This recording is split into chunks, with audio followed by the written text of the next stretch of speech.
Hey mga brods, ito na nga, Kobe Paras. Ito na ang pagbabalik ni Kobe mga kabrods sa pagkatapos ng ilang buwan na hindi naglalaro at umahawak ng bola. Ay dito, nakita natin siya sa True Focus PH na ito ang pinag-eensayuhan ng mga pro players, mapa PBA at mapa pro sa ibang bansa na magtitrain sa'yo si Coach Jolo Tamayo. So, nakita natin dito si Kobe Paras and yun, ang dami nagsilabasan ng mga comments and reports natin na ito pong si Kobe Paras ay ito na ang kanyang stepping stone para magsimula ulit at magpa-drop sa PBA. Paunti-unti ito mga kabrods dahil alam naman natin si Kobe Paras matagal itong nagpahinga, nag-take a break sa basketball dahil yun nga, na-burnout siya. Tapos solo lang niya palagi sa ibang bansa, sa Japan, nung huling paglalaro niya sa Altery Chiba. Yun na, yung pinakahuling pro nito po ni Kobe Paras. Sinabi rin ng kanyang father na former legend ng PBA na si Benji Paras, mga kabrods,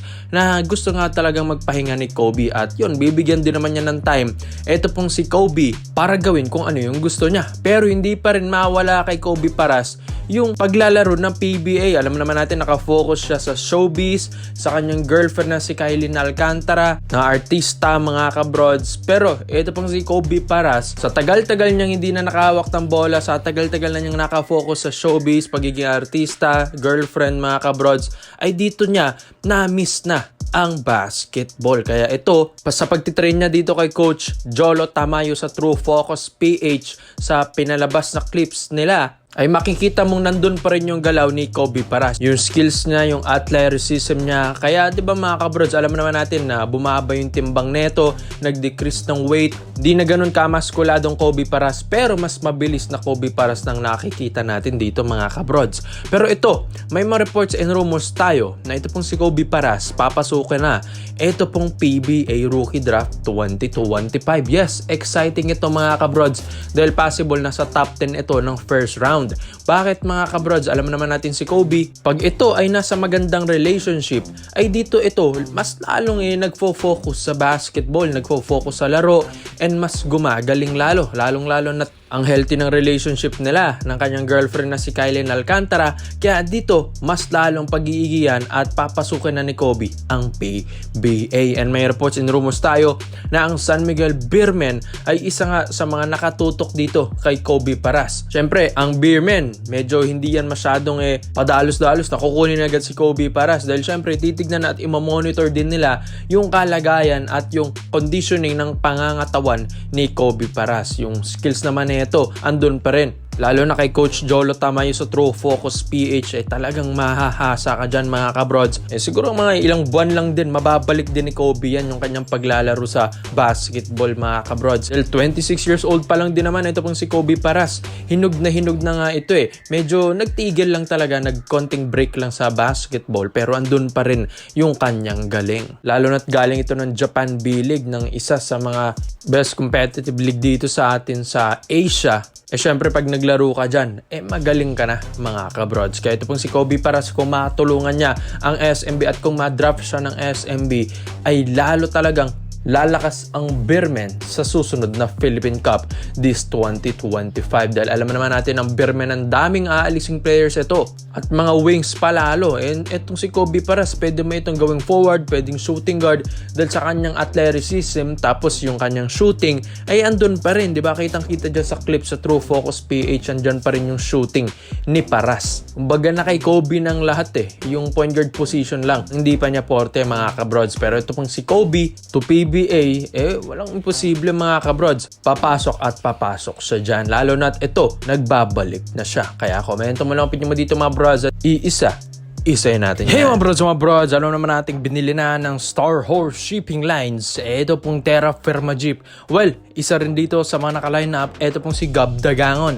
Yes, ang 6'2" shooting guard ng Star Shipping Lines nakakapirma lang nung January na bago nilang winelcome ito pong si Gab Dagangon. At syempre, ito pong lineup ng Star Shipping Lines, alam natin na ito pa rin yung magiging lineup sa papasok nila sa PBA. Alam naman natin yung mga ibang Terra Firma Jeep lineup dyan, may ilang kukunin sila dyan, mga star players dyan ng Jeep mga kabrods. Katulad siguro ni na Terence Romeo. Pero ito pong si Gab Dagangon, na former champion din ng MPBL sa Davao mga kabrods. Tapos former NCAA player ng Perpetual Health. Papasok na ng PBA. Syempre hindi nila aalisin ito. Ito pong Star Shipping Lines, hindi talaga nila aalisin ito pong shooting guard nila dahil ito talaga yung mga nagiging key player nila na katulad ni Gab Dagangon. 27 to 28 years old na ito pong si Gab Dagangon at ito yung nakasabayan ni Scottie Thompson sa Perpetual Altas sa NCAA. Kaya mga kabrods, merong reports and rumors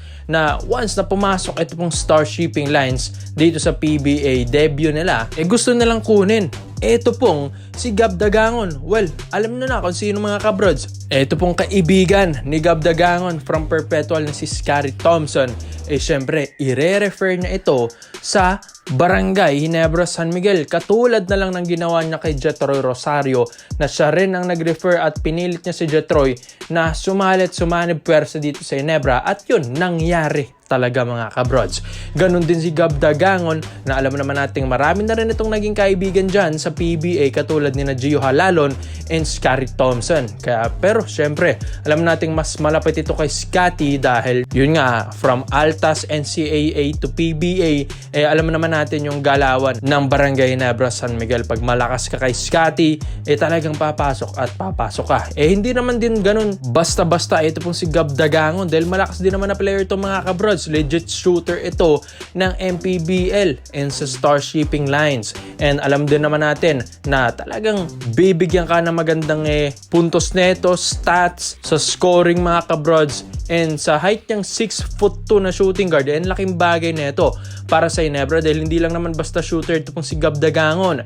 Meron din naman itong footwork din sa ilalim, mataas din tumalon, athletic din ito pong player na ito, and former superstar rin ng Perpetual ito mga kabrods. Sayang nga lang hindi ito nakatungtong ng PBA at hindi nila na-explore pa yung draft dahil ito pong si Gab Dagangon isa talaga ito sa pwedeng maging superstar ng PBA dati. Kaso, na-snub nga lang siya sa draft that time mga kabrod. Sayang na sayang. Pero, tignan nyo sa MPBL. Ang ganda ng pinapakita niya doon mga kabrods. Kaya ilang beses na rin ito nagiging best player sa kanyang kupunan. At ito, sakto. Kakakuha lang sa kanya ng Star Shipping Lines. Tapos, sakto rin napapasok ang Star Shipping Lines dito sa PBA. Ito pong Basilan team na ito. Alam din naman natin na hindi basta-basta ito pong owner ng Star Shipping Lines, kaya alam naman natin na lalaban ito sa PBA nang hindi sila magiging farm team dito mga kabrods. Pero kung si Gab Dagangon ang kukunin nito ng Ginebra, siguro nga bago pumasok pang Star Shipping Lines, kakausapin na nilang agent nito po ni Gab Dagangon at kakausapin nito ni Scottie dahil pwede nilang kunin ito from undrafted mga kabrods. Gaya na lang ng ginawa ng TNT na kinuha din nila sa Perpetual Altas na Jello Razon, di ba? Parang ganyan lang din mga brods. Kumbaga parang hugot undrafted ang mangyayari dito dahil alam din naman ng Ginebra yung kakayan ng isang Gab Dagangon ay hindi rin basta-basta. Shooter, yan ang kailangan at gustong-gusto ni Coach Tim Cone. Kaya komento mo lang mo dito mga brods. Gab Dagangon to PBA to Barangay Ginebra San Miguel. Bagay ba siya dito? Salamat po sa panonood mga brods. This is Phil Basketball. Yun lang. I'm out.